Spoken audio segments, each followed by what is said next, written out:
Hello, everybody. Welcome to Blog Talk Radio's the Sales Professional Network. This is TSPN, and I'm your host, Andre Harrell. This is Blog Talk Radio's first and only show dedicated to the needs of the sales professional. Regardless of the industry, if you're in the sales business, this channel and show is just for you. We do focus on topics that are relevant to all industries, and the commonality is that we in the sales business as sales professionals face similar challenges each and every day, and the Sales Professional Network really was sincerely designed to create a forum where we can all kind of come together and discuss these challenges and kind of come up with some solutions and best practices to meet those challenges. The show tonight is brought to you by AH2 and Beyond Consulting. That's AH2 and Beyond.com, delivering beyond our clients' expectations and sales strategies, marketing, and sales training. AH2 and Beyond, increasing your competency means increasing your sales results. Tonight's brief show is just my thoughts, folks, on last night's show, which was training salespeople. Why is it often placed aside? If you're coming back to tonight's program after listening to last night's show, we want to say welcome back and thanks for visiting our show tonight. If you didn't get a chance to listen to last night's show, the show is in archives view in Blog Talk Radio, so you can go back in and check out last night's show in its full entirety. For those of you who are listening to the program tonight and would like to join in on the discussion, or maybe just have a question for me, you can call in. The number is 347-838-9979. Press the number 1 on your keypad, and I'll be going back and forth and checking out the switchboard. So if you are calling in, I'll definitely get you on if you have a commentary on tonight's program. And as I mentioned earlier, it is an abbreviated show. So it's going to be a quick show. And again, it's just my thoughts on last night's show. First, I'd like to send out a special thanks to Pamela Gockley, who is CEO of Vigilant Corporation. Pam was our guest speaker last night for last night's subject, and I thought did a great job in really just kind of bringing it all together as to why training really should be a business critical strategy for any corporation, regardless whether or not you're in the sales business or not.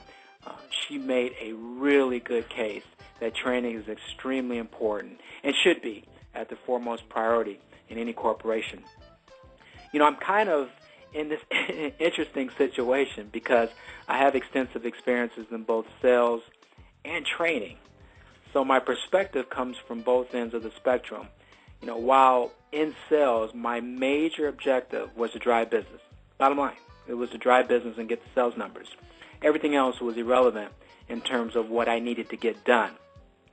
You know, going through training personally and having sales personnel who reported to me going through training, I'm just going to be right up front. I thought it was a waste of time. I'm being totally honest with you. It was time I felt taken out of the field and taken away from my customers. And quite frankly, I really didn't think I needed the training during that time where my bosses were really just on top of me to produce sales results. And being away in a hotel national training meeting was very upsetting to me. And again, I just thought it was a tremendous amount of waste of time. And again, I'm just being real with you. I'm just providing you my perspective when I was in sales. And I'm sure this perspective is normal, is a normal sentiment to many of you who are listening to tonight's program who are in sales. Now, just to provide you a little background on my career progression and ambition, because I think that's going to give you, again, a perspective of where I'm coming from tonight.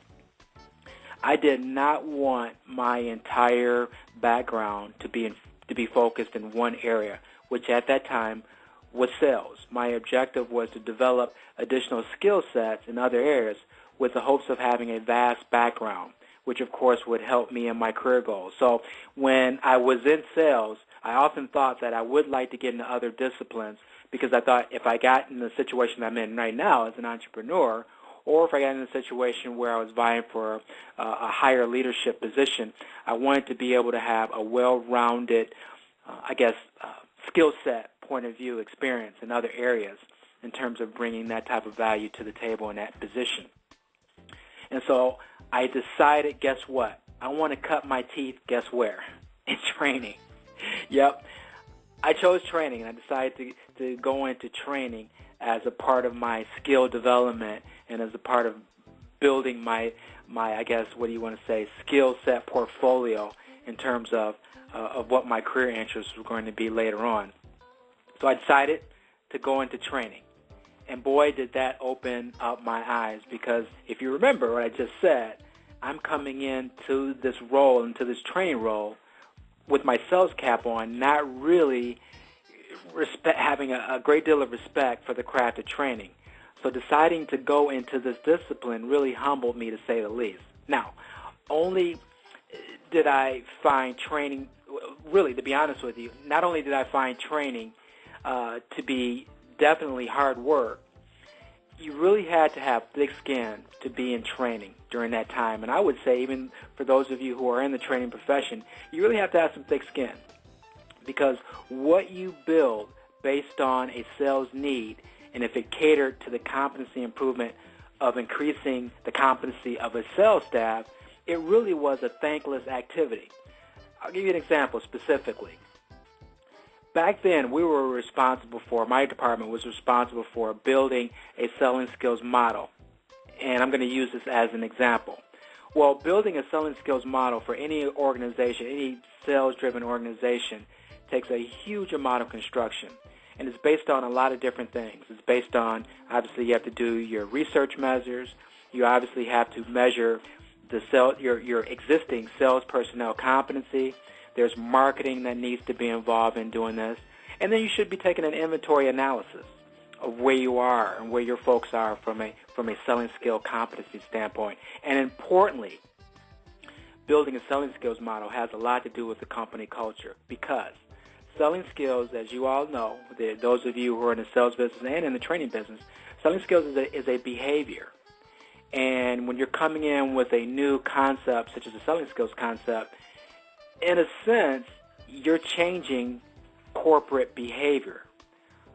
So you see, training is not just gathering everybody in a room and rolling out stuff, which I used to believe when I was in the sales business. There is a wealth of behind-the-scenes work that needs to be done to ensure salespeople are at their absolute best in front of the customer, what you're putting together from a training perspective. Once the selling skills model has been built and melted into the company culture and nomenclature, it takes a wealth of time, because, again, you're changing sales personnel behavior and habits, and it becomes a driving force as to how the sales unit conducts their business and their impact on the customer and business. So from a training perspective, there's a huge amount of responsibility that's on your plate, because on the one hand, you're changing, in a sense, company culture, but you're also, most importantly, trying to change the behavior of your sales folks in a positive way so that they are having impact in front of your customer. And again, keep in mind, folks, when I was in the sales business, I didn't look at it from that end of the perspective. I just think that it was a mandatory company meeting, that they brought me and my team out to some meeting at some location and just rolled out training, and then we were supposed to take that and implement it in the field. But it wasn't until I took on a trainer role, I understood the backdrop of what it meant to put together, really tactics and strategies and tactics to really help a sales team be very effective in the field. And I do really understand that from a sales standpoint, so I'm really grateful that I had the opportunity to go into training and get that type of perspective. So while most would say the performance of a sales unit, and I said this all the time, most would say the performance of a sales unit was greatly based on the talents of your sales personnel, you would be correct, because I would say, obviously, if you're hiring the right people and putting them in the right situation as sales professionals, you really do want to hire the best, and you do want to hire the talent to go out and get the job done. So I would agree. Hiring the best talent is going to help you get your business, and I would put maybe a percentage around that, about 55%. Now, just from my experience as being training, I would also say the other 45% of that would be attributed to how are you training and how are you developing that talented salesperson or that talented force. Because in the training business, again, changing and improving behavior, and in this case, helping our salespeople be effective in front of the customer, is job one. And with all that said, I did not have that perspective again until I entered training. And so at the least, going into training and understanding that big time enlightened me. So my objective of last night's show and tonight's show is really to bring a perspective of value to training. And it's really funny because I'm trying to sell you on the importance of having training as a business critical strategy and not really placing it to the side, folks, or shortchanging its overall value on the business. I certainly understand, we're in this quick results culture, this microwave culture where you just put the TV dinner in the microwave, 5 minutes and it's done. We want quick results, and I certainly understand that. And the culprit to all that is probably the increasing advancement of technology. Because, again, technology is growing such at a rapid pace that all the tools that we have at our disposal get us immediate results and immediate satisfaction. But I think those of you who are in the sales business, and you know what, I'll say those of you who are just in business understand the hockey stick chart of business profits. And I'm sure all of you understand when I say hockey stick, and understanding that, the performance of any company, the performance of any sales professional, the performance of any sales team has to be extremely consistent, that hockey stick approach. And it cannot be obtained on a consistent basis. Listen to the word, consistency. It cannot be obtained consistently unless there's a competency process in place, in this case, training. And as I've always tried to do during my Afterthought show, is I like to always provide you some key, tangible takeaways to think about when you're deciding to really put training as a priority to your business. Okay, here we go. If you're in the process or thinking about building, let's say, a global sales training infrastructure, there are some things you need to think about before getting that underway. Your vision. You have to build a vision. So there is a sales training structure that is built on what I say 4 principles, which is a part of your vision. The first principle is individuals, and these are your customers. These are your internal customers, or if you're a consultant in training, these are your client-type principles that you should have innately as a entrepreneur or as a supplier company. Number 1, individuals will have the opportunity to improve and capitalize on their training competencies. So your training thoughts should always have the fact that you're improving behavior, which of course is going to capitalize on anything that you put forth from a training perspective or from a training tactic. So the number 1 thing is you want to have the opportunity to improve behavior or current behavior. Number 2, training will also help define specific action steps that designed to help pull through training competencies in the field. Now, from a sales standpoint, if you're a sales training department, if you're putting together a sales training program, it should always be how can you pull the training tactics that you put forth, how can you pull it through in a sales standpoint so that the salesperson is actively utilizing what you've developed and what you've taught them to do in the field. So pull-through strategies should also be a second most important principle. Whenever you put together training or whatever you roll out from a training standpoint, you always have to have that thought on the back end. How is it going to be pulled through effectively? Number 3, training should have an unwavering monitoring process designed to review training initiatives and identify skill competency gaps. Now, going back to what I said earlier, training needs to be consistent. It cannot be put aside. So with that being said, you need to put together some type of monitoring type process in order to ensure that whatever you rolled out from a training standpoint is lived on consistently, but it's effective. And whether it be getting feedback from the field, whether it be doing an analysis with the customers, you need to kind of determine from a training standpoint how what you're putting together is being effective. Because guess what? At the end of the day, if it's not being effective, then that tells you need to change whatever you're putting forth in terms of your training tactics or strategies. So there needs to be a very disciplined and thorough monitor approach. Also, I would say on top of that, that's going to ensure whoever your internal stakeholders are, whether it's the CEO, whether it's the president, whether it's the sales force, it's going to ensure that they understand that they need to put training at a priority. Because as soon as they can see the results from what you've been able to monitor, they're probably going to be more interested into incorporating training as a part of their business culture and as a part of their business activities. So have a very solid monitoring process, if anything, is to hold yourself accountable from a training standpoint. And then the fourth one, and one that I think a lot of training departments and a lot of training initiatives avoid for whatever reason, but there needs to be a partnership teamwork with sales, marketing, and regulatory and compliance. I know coming to you from a corporate perspective, regulatory and compliance was always at the forefront of whatever we put together from a training standpoint. But I would also say, if you're a standalone consultant in the training business, whatever company or whatever industry that you work with is going to have a regulatory and compliance department. You're going to have to be very up close and personal with these folks, because they're going to tell you and actually lead you to the appropriate types of training initiatives that you are to put forth, again, from a regulatory and compliance standpoint. Bringing marketing in makes a lot of sense.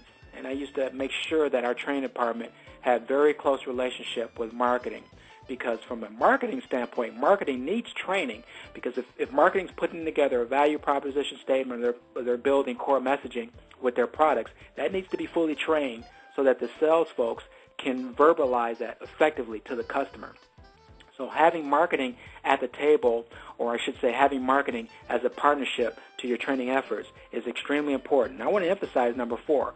Partnership and teamwork with sales, marketing, regulatory, and compliance is going to ensure that whatever training initiative that you put forth is going to be sustaining and it's going to be very, very effective. Now, there are 3 key business imperatives that you are to think about when putting together a global sales training infrastructure and ensuring that it's going to be a priority with any company that you're with. 3 areas. Accelerate training uptake.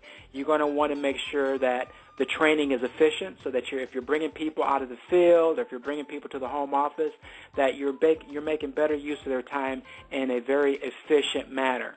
You know, there's companies that have training for 4 to 5 weeks, and if it's going to be that long, you want to make sure each week is going to be efficient and effective. Otherwise, it really is going to be a hassle to any sales organization, any sales leadership, because you're speaking to a previous person who was in that role, is going to not be able to justify taking their folks out of the field for 4 to 5 weeks.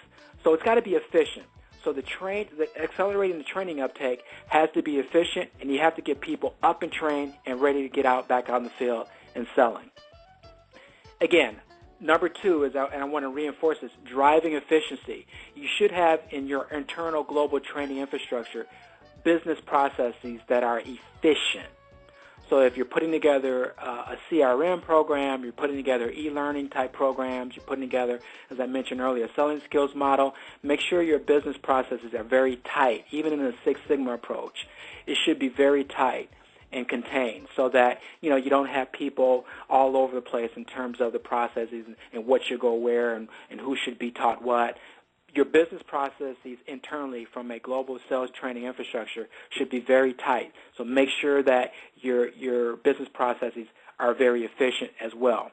And then lastly, but definitely not least, I probably should have this number 1.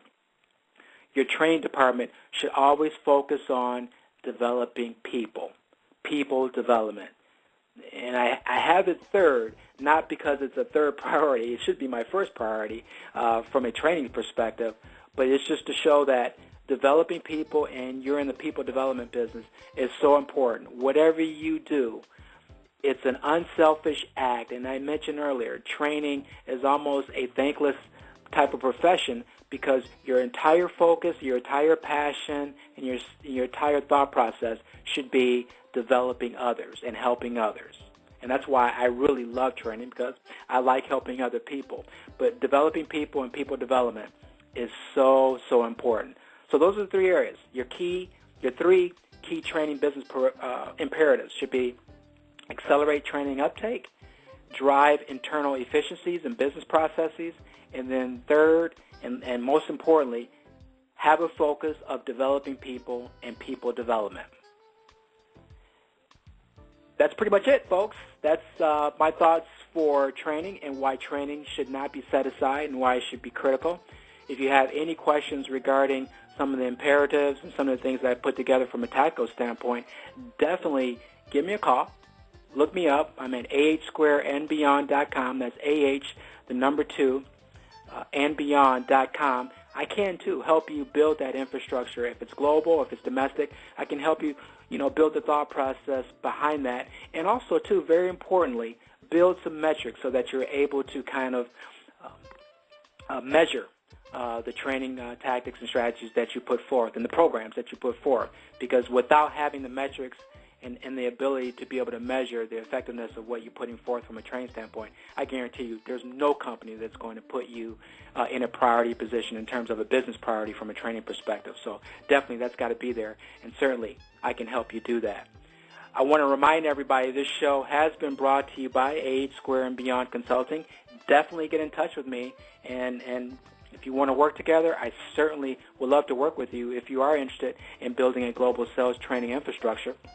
Again, we're the number 2, and beyond.com, delivering beyond our clients' expectations in sales strategies, marketing, and what we discussed tonight, sales training. That's AH2 and beyond, AH Square and beyond. Increasing your competency means increasing your sales results. An abbreviated show tonight, and I want to remind everybody next week's show obviously is going to be our hour-long show. And next week's show, which is March 13th, same time, on Tuesday, 7 p.m., we're going to be talking about networking. Is it unselfish or is it a selfish act? We're going to be talking about, do you think you're a good networker or maybe not so good networker? Whether you're networking as a chief responsibility to your sales job or you're just networking to gain a wider portfolio of contacts.